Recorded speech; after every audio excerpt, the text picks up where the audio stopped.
Okay.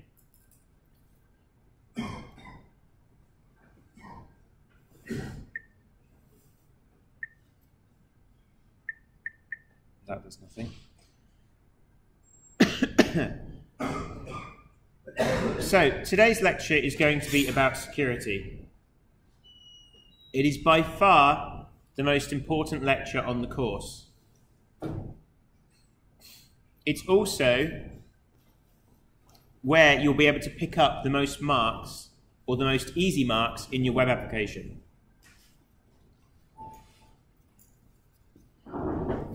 So far, as security issues have come up, I've mentioned them, and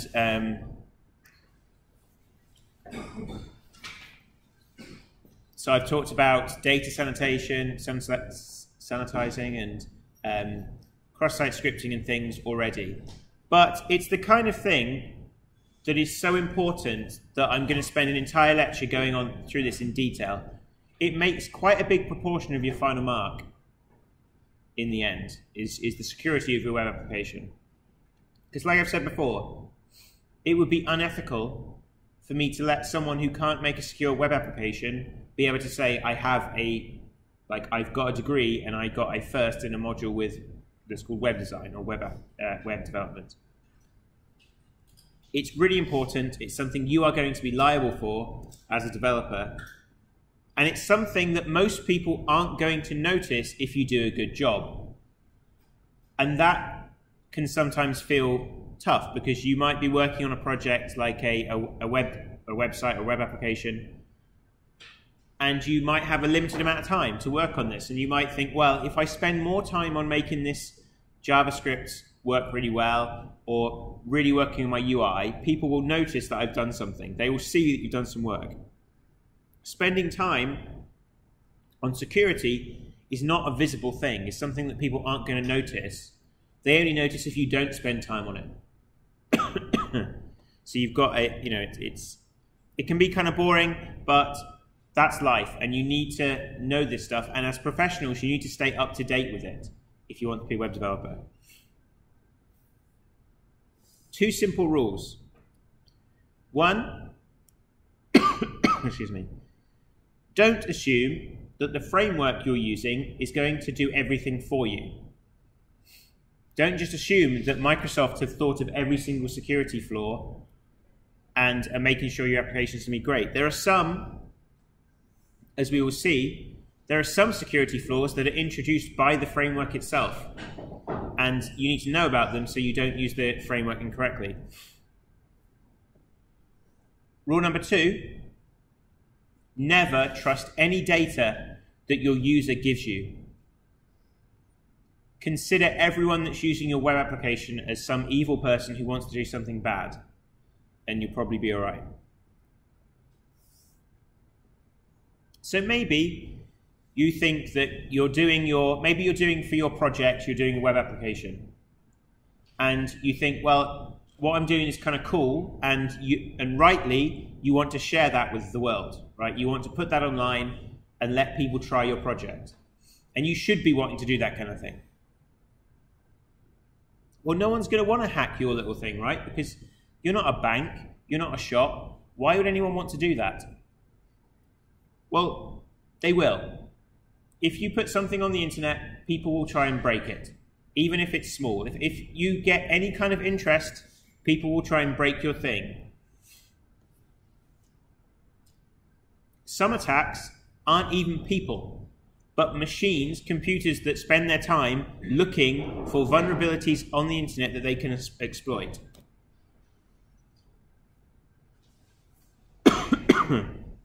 Your web application, someone can exploit your web application and use it to actually send payloads to users. If you haven't set things up correctly, people can use your website to do bad stuff. Even if they don't break your site and something you never see, they could use it to cause someone else damage. And we'll explain today how to do that.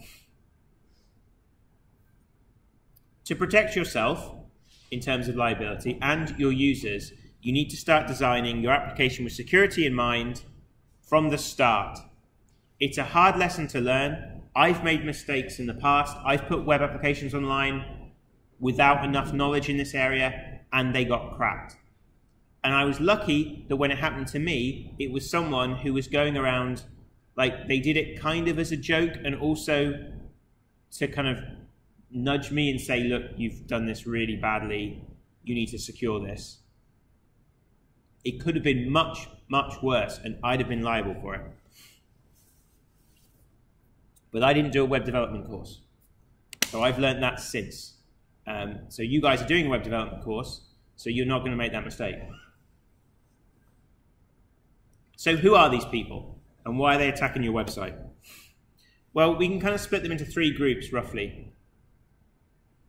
White hats, which is like the person who attacked me, they are security researchers who actually are going out there to find vulnerabilities and tell the people, I broke into your website. Sometimes they'll say, I broke into your website, if you pay me this much money, I'll tell you how I did it. So is that ethical? I don't know. Black hats would be people who are actually breaking into your website to do something bad, usually to steal data and sell it to someone else. And then you've got kind of people in between who are like grey hats. So they are looking for vulnerabilities, usually against other governments. And they might be trying to find a hole in this government that we consider the bad guys and find some data and sell that to who we consider to be the good guys, or the other way around. But they see what they're doing as being for the greater good. And you know, they're somewhere in between, and maybe it's good, maybe it's not. Is it ethical? The key takeaway from all of this is that you need to keep informed. I am going to give you some information in this lecture, but you need to prove to me that you can go out and research all these vulnerabilities, and you can't prove that to me if I tell you everything. And that's why I'm expecting, if you look in the mark scheme, there are marks that the requirement is you go out and learn something yourself. I'll spend a lecture at the end going through the whole mark scheme. So something that is really powerful today is only powerful as long as someone hasn't found a way of breaking it. And as soon as one person knows how to break it, it's useless. Okay, it happens, you need one person to do that. If you want to be a professional software developer, you need to be keeping up with trends. You need to engage with communities on Twitter. You need to be going on Reddit. You need to be going on things. Finding where web developers kind of are, or whatever field you're interested in, and being part of that conversation, reading blogs of like people who are particularly influential in this area. You need to stick with this stuff and keep up to date. So if we want to design our web application with security in mind, we need to start thinking about threat modeling. And you'll probably do this in more detail with Phil next semester if you've taken his security module. The first step is we need to identify what are the possible potential security risks. And threat modeling gives us a structure to do that. A threat becomes a vulnerability when it's likely to occur. So we have a threat. A threat could be I'm going to get run over by a car. That becomes a vulnerability when I walk out into the road. Okay? And there are 3 steps you should take. And I'd like to see some kind of hint that you've done something like this. You don't have to do this maybe formally for this project, but it's something to think about. 1, break down your application into its component parts and understand how they interact with each other, how they interact with the outside world. So this is where you have to have a good understanding of MVC and how these different players are communicating with each other. What data is being sent where? Are you using any third-party libraries that are actually outside of your control? Right? Where are all the entry points into your application? Analyze each of these components for problems, and I'll explain how in a minute, and then prioritize those problems and act upon it. So for analyzing problems, there is an acronym STRIDE, which helps you kind of look through the process. So STRIDE, these are the kind of 6 things that we consider. The first is spoofing. So can someone or something pose as something else, pretend to be something else. So for example, when we looked at HTTP requests, we could put a user agent into our headers and pretend we're somewhere else. Okay, I could say, oh, I'm totally a browser, when actually this could be a web server or something that's scraping data. Okay. Tampering. Can data be maliciously changed? Repudiation. I've never figured out how to pronounce that correctly. Is it possible for an action to be undertaken and then the person who did that or the thing that did that plausibly deny they didn't do it? They can say, no, it wasn't me. Is that possible in your application? Are you keeping track of who does what? Can you say for sure, if this happened, it was this person? Information disclosure. Is it possible for information to be read by someone who does not have legitimate access? So in the last lecture, we talked about authorization and authentication. So if you don't set those things up correctly, then you might have controller actions that don't check for authorization, and then suddenly someone can read data that they can't. A way of reducing that risk is by setting up so the default behavior is every single controller requires authorization, and then you manually go in and say, okay, this one, I'm okay with someone who's anonymous to look at this. Denial of service. Is it possible for one of your services to be made unavailable? So we all know about denial of service attacks. The university is under constant attack for some reason, and it causes us big problems, right? So problems with when you're trying to access webmail or do anything on Blackboard, a lot of our problems are that we're actually getting DDoSed a lot, right? Which is kind of crazy. So it's not even like that we have too many students, it's we're getting attacked from outside the university. Elevation of privilege. This is when can users gain access to a system at a level beyond what they are intended? Okay? Can someone, person X, pretend to be, can one of your students, can one of you go on Blackboard and start deleting my assignments? Right? That would be, you've got elevated privilege. So those are kind of like the key types of security problems. So you first look at your application, you think, right, does anything here fit into those categories? Then once you've got a list of problems, you need to prioritize them. And you prioritize them using this, so using the idea of dread. Ideally, you want to fix everything, but reality is you won't be able to, because you have limited time and limited resources. So when you decide which you're going to fix and which you're not going to fix, you need to be able to prioritize them properly. So firstly, you think of, is this risk, how bad would it be if someone exploited this? So is it a case of they can change the font color on your website? Or is it that they're going to be able to access someone's bank details? And actually, accessing someone's bank details, what can you do other than send them money? Like, so actually, maybe that's not so bad.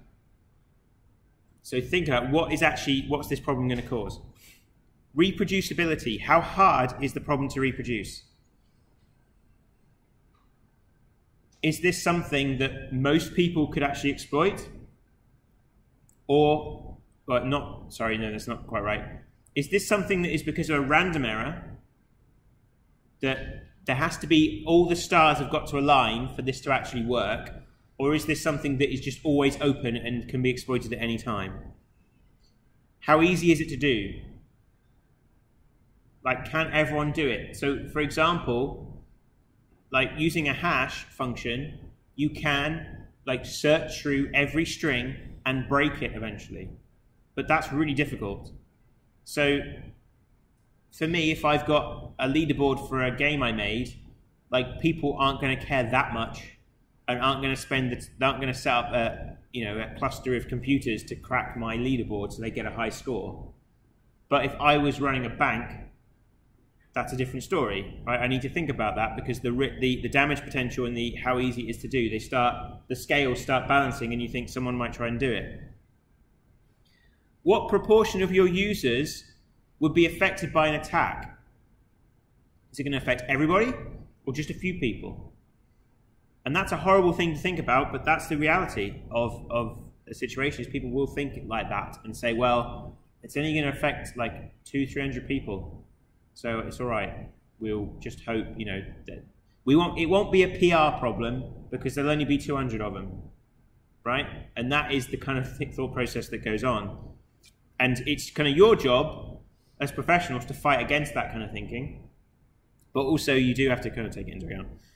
Discoverability. How easy or hard is it to find out about this? Has someone found out and spilled the beans?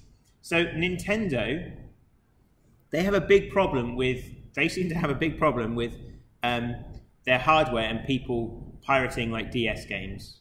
And they actually said, if someone comes to us and tells us how you're breaking our hardware, we will pay you this much money. Like, they gave a reward for the first person who breaks this, but what you've got to do is you've got to come tell us. And so they're trying to reduce the discoverability. They're trying to make it so that people who have the skill to break their stuff, it's more profitable for them to just break it and tell them, to become a white hat, to say, oh, okay, actually this is the problem, than to post it on a like a ROM site or something. So then, now you've got your vulnerabilities and you prioritize them, you've got a sense of what the damage would be, how many people it would affect, all this kind of stuff. You have to make a choice on what you work on next and how to do it. So you could ignore it, which is bad, but it happens, and it happens a lot, and it happens too much. And what I hope is that each one of you can be the loud, annoying voice that I try to be, when you can say, no, this needs to be fixed. You shouldn't, like, don't take no for an answer. If you're working for someone and if there's a risk there that people are trying to say no, you should ignore it. You like, be loud and say no. You could warn people, but that's a problem, because if you warn people, you're also telling everyone about the vulnerability itself. So you could say, oh, you know, guys, you can totally get your anyone's password here, but you're then telling people who want to come and get passwords that exists. So usually you'd want to fix the problem before you tell people. So you fix it and then you tell them. Also, well, or you fix it and you don't tell them. Even better, right? So you could remove the source. You could look at the problem, and maybe you spent ages like getting this really cool like jQuery stuff working, and you know, when I click here, there's a whoosh, and the thing comes from the side, and it looks incredible. But that made a huge security hole. Okay, that can happen, right? You could have a situation where you're not sanitizing JavaScript, and because you did some fancy JavaScript, now suddenly you've got a security vulnerability. Do you spend a week trying to fix that, or do you just say, oh, forget it, and take that feature out because it's not essential? And if it's, so you could remove it for now while it's at risk, especially if it's live. So if your web application is live, you would remove that feature, fix it, and then put it back in. And because you all use Git for everything you do, that's an easy thing to do. And you are using Git on your project, I hope. You could reduce the problem. So maybe this problem only happens when certain services are enabled, or you're using certain middleware, or certain options are in your application. You could just say, well, if most people don't need to use this feature, we'll make it so it's disabled by default, and only the people who really want to use it can use it, and we'll accept that a small number of people, or a small number of, we're reducing the risk kind of artificially. Or you can just fix it, is the other thing, which is the thing you should do. So it's much easier to fix this stuff as you're designing it. It's much harder to come back and fix something while it's out there and being used. It really is. And it's kind of exciting as well. Like, something, probably one of the kind of best programming experiences I've ever had is when and it's mainly in game development, when I've released a game and there are people using it, and there are people actually and you might have like, I've had it before where there's been like 5,000 to 6,000 people who are using my software. And seeing these problems happening and thinking about how to fix them, but also not break everything for the people who are already using it. And that really teaches you very fast to follow good software practices in terms of how you structure your code and how you make things very separate and independent of each other, so you can change things without breaking lots of other stuff. But it's easier to design a fix in your design stage, when you're designing your software, than it is to fix a vulnerability later on. So I'm going to go through some common security vectors, which means common kind of routes to issues. This, I made a video, there's a video on my YouTube channel, which is me going through this kind of in front of my computer with a much nicer microphone. So when you want to come back and watch this, you might want to just look on my YouTube channel and see it there. There should be a link somewhere on Blackboard. But it is on there, and I go through each one of these links, each one of these things. So firstly, cross-site scripting. It's one I've mentioned a bunch of times before. It's by far the most common attack. It's the #1 vulnerability on the web. And in a lot of ways, it kind of comes from a slight naivety, because it comes from the, oh, no one would do that, would they? Kind of thinking. No one's going to actually do it. And it happens when an attacker injects a script or script commands into a web page. The web page, then that goes into the HTML or into the JavaScript, and it runs that script. It's not a script that you wrote, it's a script the attacker wrote. And it's because you didn't sanitize the input or check for HTML tags or anything else. Passive injection is when this unsanitized input is saved in a database and then displayed to other users. So, for example, the thing I did wrong, and I wish I had screenshots to show you how completely screwed up my web application got, was that what I was doing, it was a game where you created a little ecosystem in 2 dimensions in JavaScript. And there was a leaderboard, and the leaderboard, you had your name, and there was a picture of a map of your world. So you'd look in the top 10 of the leaderboard, and you'd see a picture. Now, the way that I was transmitting that picture information was a vulnerability. And someone put a load of JavaScript and a load of other code into their picture. And so when everyone went to the website, in my web application, they didn't even have to load the leaderboard for the problem to occur, because the way I'd coded it, the leaderboard information was downloaded and kind of hidden, like it was downloaded at the start and hidden in a hidden frame, basically. There was a little window that was display off, but it still wrecked it. And so anyone who visits the website just saw something completely different, nothing to do with what I was doing. So active injection is when the unsanitized input is immediately displayed on screen to the person who actually filled out the form, which seems a bit odd, and I'll explain in a minute why that's dangerous. The script or the string that is entered by the attacker we call the payload, and that payload usually is JavaScript. But what's the worst someone can do with JavaScript? So browsers deliberately restrict the access of JavaScript to the operating system and files, which can be a real pain, actually, if you're making something, and if, say, you're making a JavaScript game and you just want to save something to the hard drive. You can't do it, and it's for good reasons. What JavaScript can do, it can access any objects that websites can. For example, cookies. And also, it could grab a cookie from your computer and send that somewhere else. So it could take one of your cookies, send it to someone else, and someone can pretend to be you. It can make changes to the browser's document object model, so change the appearance of the website. That's how, I don't know if you've ever seen these situations where BBC's website was somehow attacked and showed fake news articles and things like that. It can send HTTP requests anywhere it wants to. So it can communicate with other servers from your computer and send data. And using HTML5, it can access your location, turn on your webcam, and listen to your microphone. So it's serious.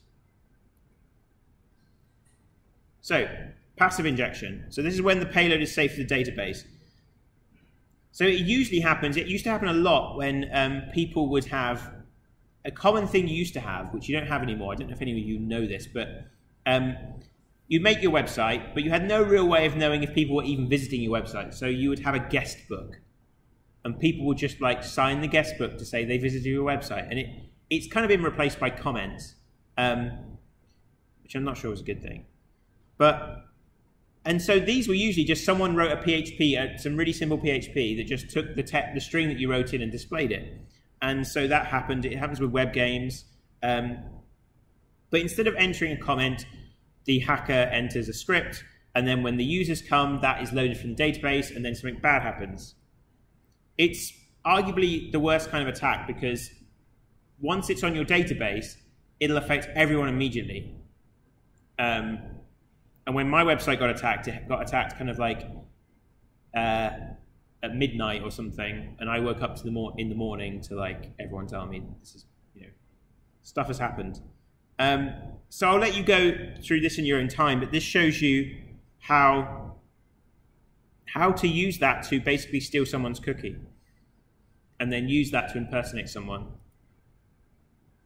Active injection is when the payload isn't actually saved to the database. So the attack only affects the user that's actually submitting the data. And you might think, well, why would anyone attack themselves? Well, what happens is, if you remember, we can submit data to a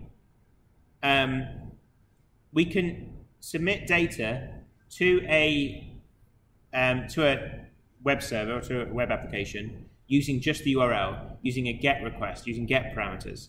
So we could include that payload as an argument in the URL. And if that is a link in an email that just says like, cool cats, look at this, then people will click on it without looking at the link. And what is awful is that Microsoft, like Outlook and webmail, when you mouse over a link in those applications, it basically changes your URL. It adds a load of garbage to the front of it. And that gets you used to clicking on odd-looking URLs, which is really bad. And I'm surprised that they do that. So it's something to bear in mind. You should, before you click on any URL, you should actually look at the link that you're going to. And if your website doesn't sanitize that argument because you were thinking, oh, this doesn't get saved to a website, this doesn't get saved to a database, there's no risk, then this will go through and execute. And people would love to find web applications that are doing this, because then they can just put in whatever script they want into that URL, and it will send that link to someone, and that will be running on their computer. So again, this shows you that flow. I'll let you guys look at this in your own time. So to prevent cross-site scripting, one key trick is to HTML encode everything. And what that means is that you change the HTML reserved characters, like the triangular brackets, with the codes so they render as a string in the browser. They're not interpreted as HTML. URL encode any dynamically set URLs. Okay, similar kind of idea. So your URLs you could have data from the user that goes into a URL, and by breaking down your system in components, you will recognize when that happens. You should URL encode that. Excuse me. This kind of encoding only protects you against HTML and URL-based attacks, but if you're including any of your data in JavaScript, which you may well do, you also need to JavaScript encode that information. I showed you in like the second or third lecture, maybe third or fourth, how to do that using Razor. So another vulnerability, cross-site request forgery. This can be super damaging and super dangerous. This is when a script is injected into a website, a web page, that executes an unwanted action in a web application the user is currently authenticated in.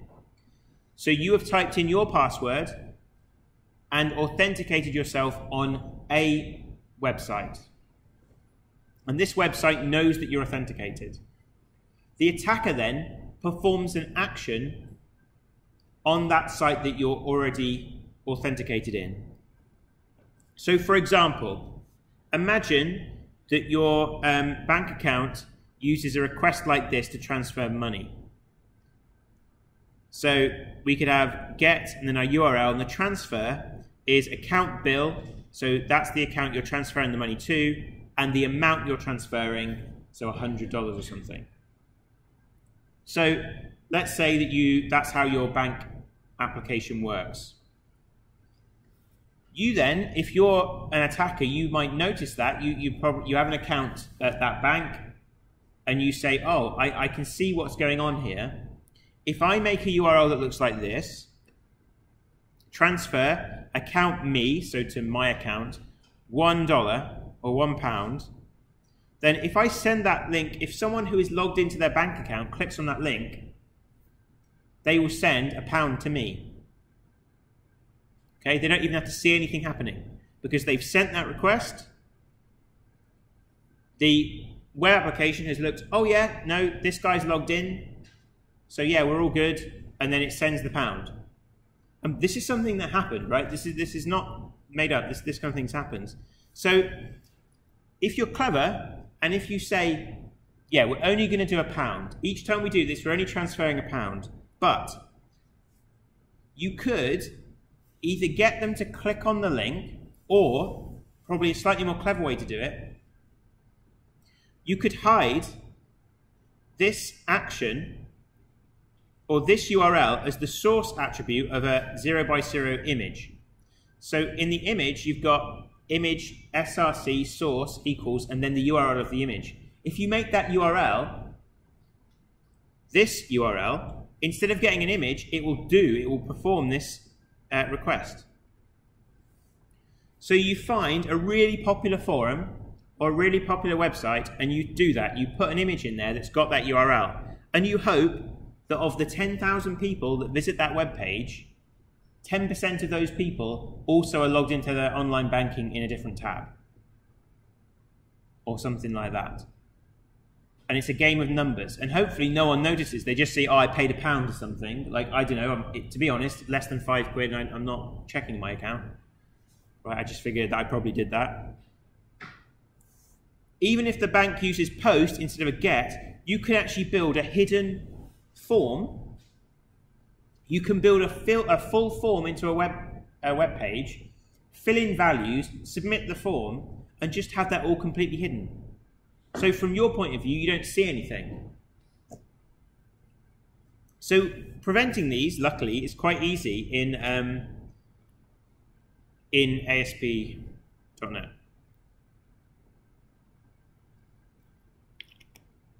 To prevent them, these are kind of the thing this attack is exploiting is that we're not verifying information that's sent to the server. So we've authenticated someone, and now we're assuming all the information we get from them is valid and good. So what we do is we include a hidden input into every request that includes a unique value for the user's current session. So we have a key, a secret key, that is on the web server and on the user's server that is valid just for like 5 minutes. And every time that we send any form data to the server, those are checked against each other, and if they don't match, we say, no, this is not the same person anymore. And the way we do it is we add this validate anti-forgery token attribute to the controller. And what that does is if you've correctly set up the form in Razor, and if you create using scaffolding forms, this will all be set up so you can see how it works. So if you set up a template rather than going from scratch, if you set up an MVC template, all this stuff is built in. The controller now, if this is there, will compare the value received from the form to the value stored in a session cookie in the user browser's memory. And these have a very short lifetime, so minutes. They are hard to guess, so it almost eliminates the risk. It's not completely eliminated, but you're really reducing it. So another risk is cookie stealing. Cookies are used to identify users without always making them log in. It's how websites remember who you are.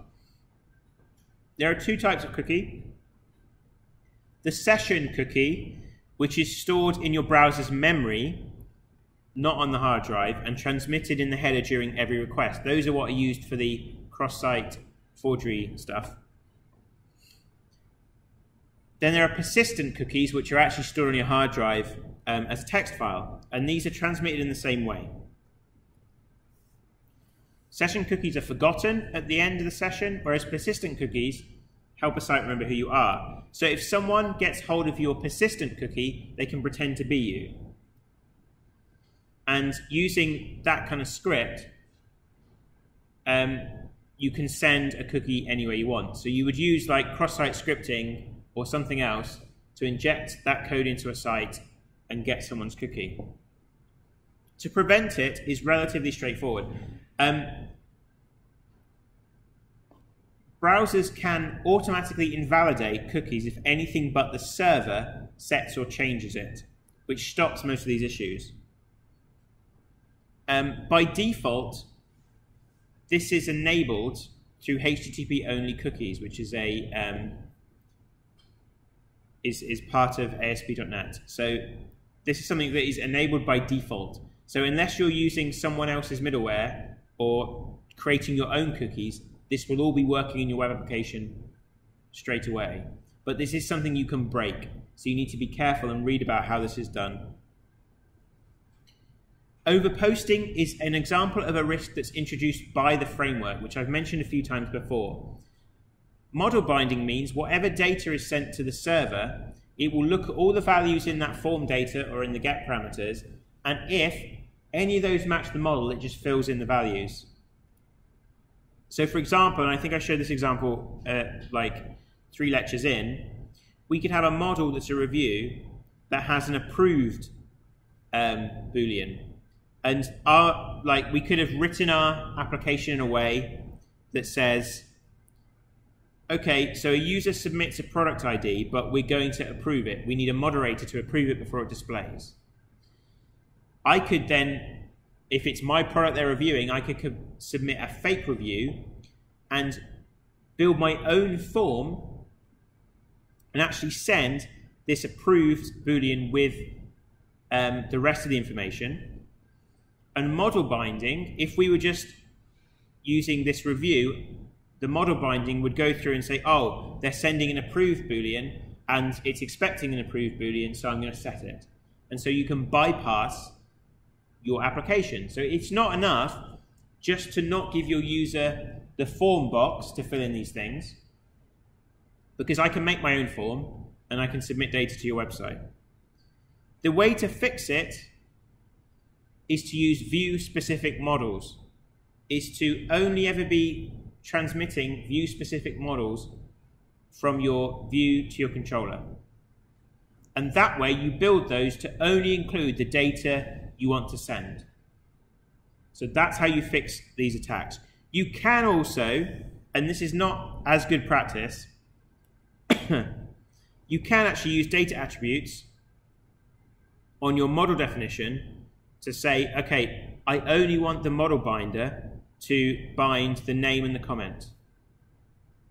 So that's something you can do, but you really should use a review model like that, where you set up a view model for the specific form that you've got, and you only transmit that. You use that in that situation. So open redirection. Again, this is one I briefly mentioned in a previous lecture. This happens when you're passing redirect URLs as parameters in your form information. So for example, the example I gave before, if you want to change your password, or say you click on change password, you click on it and say change password, but you're not logged in. You'll then be redirected to a login page. And that login page will want to know what page you came from, so once you've logged in, you'll go back there. And so you might end up having once you've successfully logged in, it runs this URL. So the return URL is change password. It would then send you to that URL. Now, what could happen is that someone could use this technique to redirect you to a login prompt. So they could go on to like NatWest and look at the login for NatWest and say, they're using a redirect. So I'm going to create a URL that's like NatWest login, and then the URL that at the end, so this return URL, I'm going to make that my form on my website that I've styled so it looks exactly the same as the NatWest one. So what would happen, you'd click on the NatWest, you'd log in, type in your login details correctly, click enter, and then get redirected to a fake form that looks exactly the same. But the person who's attacking you has cleverly said, you typed your password and username incorrectly. So you just think, I did that. You might not check the URL bar, and then you type your username and password in again, push enter, you're redirected back to where you expected to go in the first place, and you think nothing's happened. But in that step, you've typed your username and password in and submitted that to another website. So you've literally, using these kind of attacks, you can get someone to give you their username and password. The way to prevent this is to use this method. So redirect to local. So redirect to local says the redirect only happens if the URL is local to the server. So you check for it. But again, that's not automatically done for you. In some situations, you don't want that to be the case. You want to be redirected to an external one. So you have to think about that as a designer. Error reporting is another vulnerability I talked about. The last thing that you want, so there's a video there that explains it, but a lot of the default error messages that your server software might give you give lots of information about the software running on your server.